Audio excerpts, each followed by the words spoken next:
warahmatullahi wabarakatuh.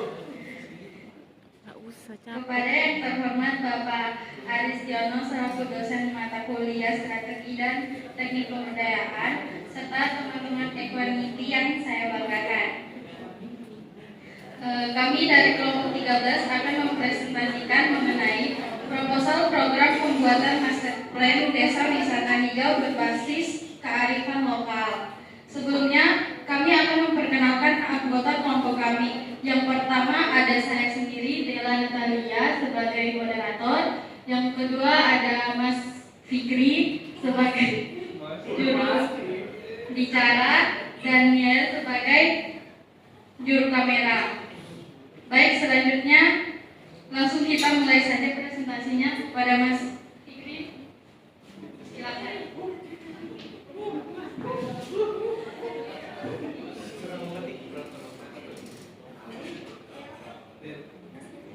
Baik, yang pertama yaitu adalah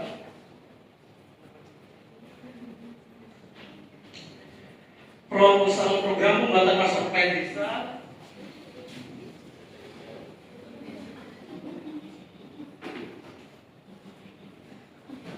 Kami yaitu kelompok 13 yaitu adalah membuat proposal program pembuatan master plan desa wisata hijau berbasis kearifan lokal.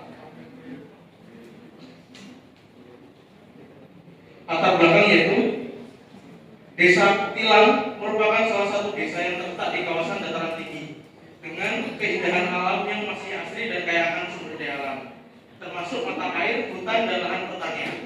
Desa ini juga menjadi tradisi dan kearifan lokal yang kuat, seperti pasar adat dan praktik pelestarian lingkungan. Diperlukan suatu perencanaan yang terarah agar pembangunan desa wisata tidak hanya berfokus pada aspek ekonomi, tetapi juga menjaga kelestarian alam dan budaya lokal. Master plan desa wisata hijau menjadi solusi untuk mengarahkan pembangunan desa yang berkelanjutan dengan memadukan aspek lingkungan ekonomi dan sosial budaya. Penyusunan master plan ini diharapkan dapat menjadi pedoman yang bagi pemerintah desa dan masyarakat dalam mengelola potensi wisata secara bertanggung jawab dan berkelanjutan. Ini adalah diagram proses penyusunan master plan desa menggunakan pendekatan tulisan FTPL. Berikut adalah karakteristik dari desa Tilang.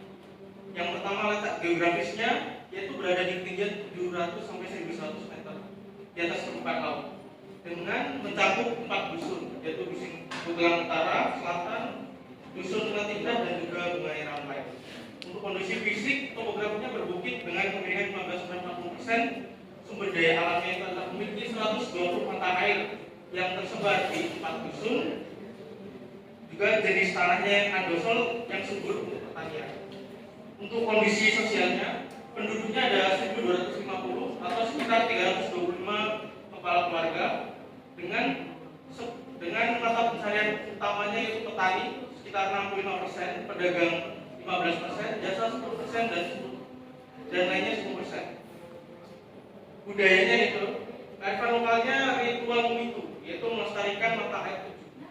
Acara tahunan pembersihan sumber daya air, penanaman pohon pelindung di sekitar sumber, dan juga secara sehat budaya dan juga grafisnya.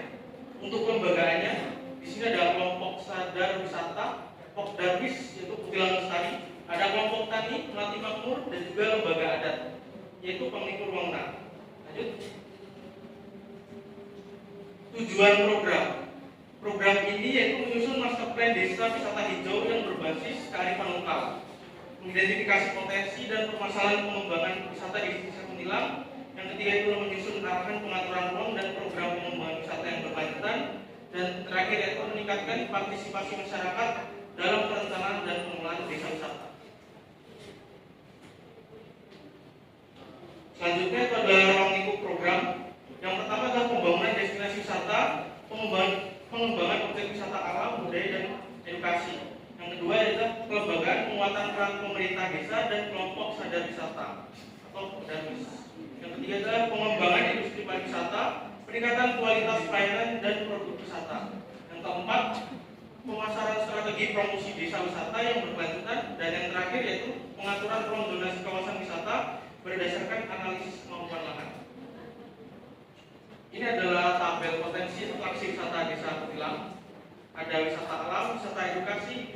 budaya dan juga wisata adventure. Lanjut. Metode pelaksanaan. Yang tahap pertama itulah perizinan dan koordinasi awal, meliputi forum diskusi dengan pemerintah desa dan Darwis. Yang kedua, koordinasi dengan dinas terkait di tingkat kabupaten. Tahap kedua yaitu pengumpulan data primer melalui observasi lapangan, wawancara mendalam dan juga diskusi terfokus. Yang kedua, mengumpulkan data sekunder dari dokumen desa, kebijakan dan juga studi terdahulu. Tahap ketiga itu adalah analisis dan evaluasi, menganalisis kemampuan lahan dan daya dukung lingkungan, identifikasi potensi kendala, penyusunan arahan kebijakan dan strategi pengembangan, dan tahap terakhir adalah penyusunan konsep dan perencanaan, yaitu perencanaan zonasi dan program pengembangan, penyusunan dokumen master plan desa wisata hijau, dan juga kertas dan validasi dokumen dengan pihak terkait. Ini adalah cakupan data primernya. Yang pertama adalah observasi lapangan, pemetaan 120 titik mata air dan kondisi lingkungan sekitar, identifikasi kondisi estetik bangunan dan infrastruktur, pengukuran kualitas air di 15 titik sumber mata air utama, pemetaan jaringan jalan, dan juga dokumentasi visual potensi wisata. Yang kedua adalah wawancara mendalam. Pemda, kepala desa, sekretaris desa, dan pembangunan, kebijakan pengembangan desa wisata, peraturan desa terkait konservasi lingkungan, program pembangunan yang sedang berjalan. Yang kedua adalah Darwis, pengolahan objek wisata existing, kendala operasional dan harapan pengembangan, partisipasi masyarakat dalam kegiatan wisata. Yang ketiga adalah tokoh masyarakat dan adat, ada laporan sejarah dan makna ritual itu, nilai-nilai kearifan lokal dalam konservasi, tradisi gotong royong yang masih bertahan. Dan yang terakhir ada kelompok tani beranggotakan 12 orang, itu pola pertanian dan potensi agrowisata, permasalahan pertanian, kebutuhan sarana dan prasarana pertanian. Selanjutnya ada data sekunder, yaitu ada data spasial, peta RBI, peta penggunaan lahan, peta satelit, peta geomorfologi, dan juga peta penguasaan tanah. Yang kedua ada data administratif, yaitu profil desa, RPJSMDes, dan juga peraturan desa tentang urus karya. Yang ketiga ada data teknis, yaitu ada data curah hujan 10 tahun terakhir, ada data kualitas air, standar pelayanan minimal, dan juga peraturan zonasi. Dan terakhir ada data sosial ekonomi, mencakup data penduduk, profil usaha mikro, dan juga data produk pertanian dan nilai ekonomi. Ini adalah matriks integrasi data dalam penulisan master plan di satu kilang. Lanjut. Selanjutnya adalah analisis SWOT-nya. Yang pertama ada strength, yaitu kekayaan 120 mata air dan landscape perbukitan yang masih asri, kearifan lokal yang kuat, produk pertanian unggulan, kelembagaan yang aktif, dan juga lokasi strategis sebagai kawasan resapan air regional. Lalu ada weakness, yaitu infrastruktur dasar terbatas, SDM pengelolaan wisata belum terlatih secara profesional, aksesibilitasnya musuh bisa cukup sulit, dan modalnya terbatas. Lalu ada opportunities, yaitu tren wisata berkelanjutan dan ekoturism yang berkembang, dukungan program pemerintah desa wisata, potensi market wisata edukasi dan agrowisata, teknologi digital untuk pemasaran wisata, dan juga kemitraan dengan akademisi dan NGO. Terakhir ada trade, yaitu perubahan iklim, ancaman ketersediaan sumber air, eksploitasi sumber daya alam yang tidak terkendali, kompetisi dengan desa wisata lain, degradasi nilai kearifan lokal akibat modernisasi, dan juga konflik kepentingan dalam pengelolaan wisata. Lanjut. Berikut adalah timeline pelaksanaan penyusunan master plan desa Kukilang, yaitu periodenya 1 Mei sampai 6 Juni. Timeline ini memastikan supaya penyusunan master plan desa dapat selesai tepat waktu dengan kualitas optimal dan melibatkan seluruh stakeholder terkait. Lanjut. Ini adalah peta administratifnya, dan di sebelah kiri saya ini adalah peta penggunaan lahan.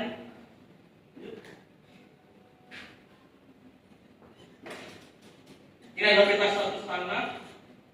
Lalu yang terakhir adalah peta tempat penting.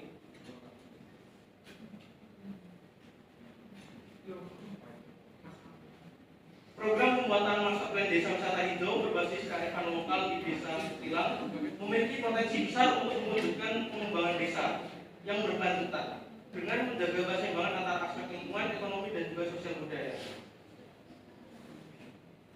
Sarannya yaitu yang utama, master plan harus mengintegrasikan zonasi yang jelas berdasarkan analisis kemampuan lahan dan potensi lingkungan agar pengembangan wisata tidak merusak sumber daya alam terutama mata air dan juga hutan yang menjadi keunggulan desa ini. Dalam hal ini, penerapan upaya konservasi seperti ritual memilih dan penanaman pohon lindung perlu dijadikan sebagai bagian penting dari perencanaan pengembangan sehingga kearifan lokal tetap terjaga dan menjadi daya tarik wisata yang khas. Baik, itu adalah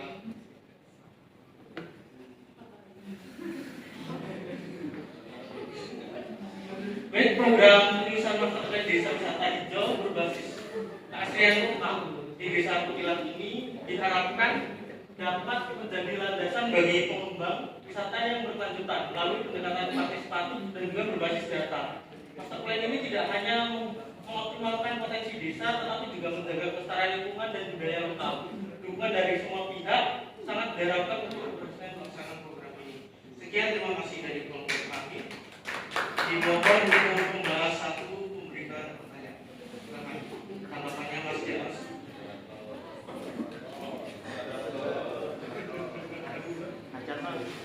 Waktu.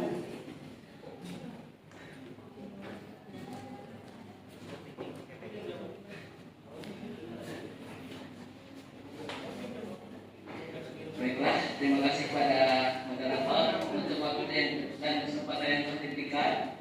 Di sini saya sebagai ketua satu, bagaimana pandangan kelompok Anda langkah administratif dan substantif apa yang harus diambil oleh ATPPN untuk memastikan rencana zonasi ini memiliki kekuatan hukum mengikat dan mencegah alih fungsi lahan yang berpotensi menimbulkan konflik tata ruang di masa depan.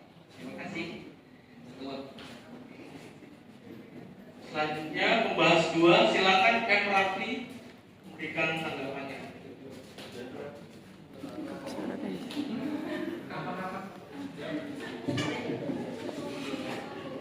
Terima kasih atas kesempatannya.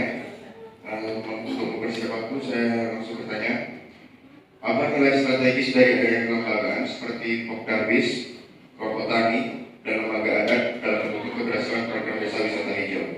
Sekian, terima kasih. Terima kasih atas tanggapannya. Untuk pertanyaan kami tampung dulu. Terima kasih.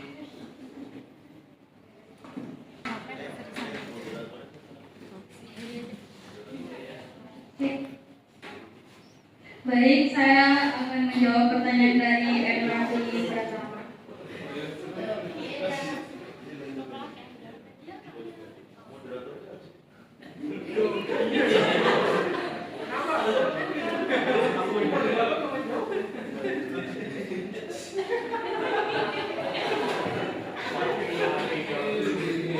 Baik, saya akan jawab pertanyaannya Audit Janos, yaitu bagaimana menurut pandangan kelompok kami mengenai langkah administratif dan substansif apa yang harus diambil oleh RBPN untuk memastikan rencana zonasi.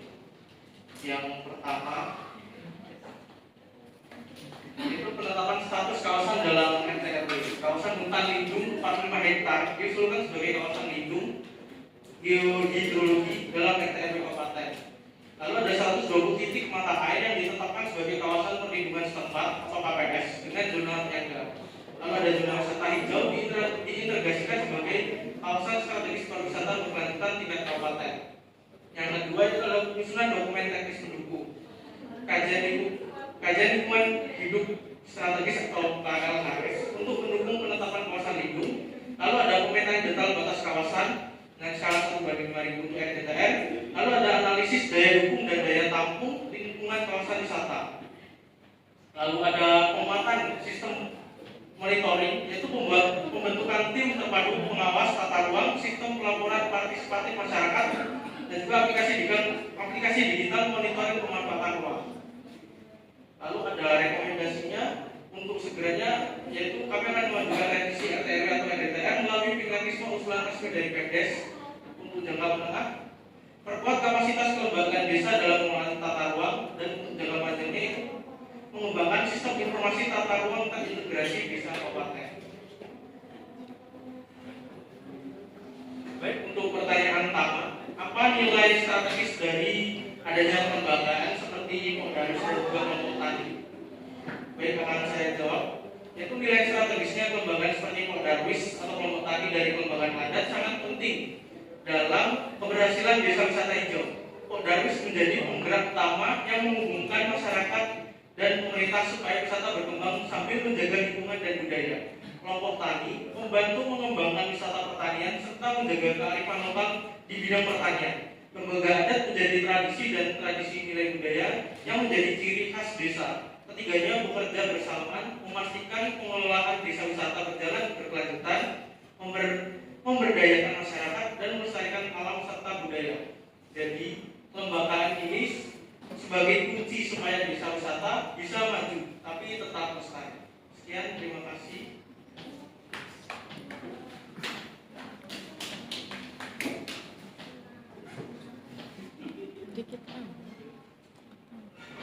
Baik, terima kasih kepada para pembahas.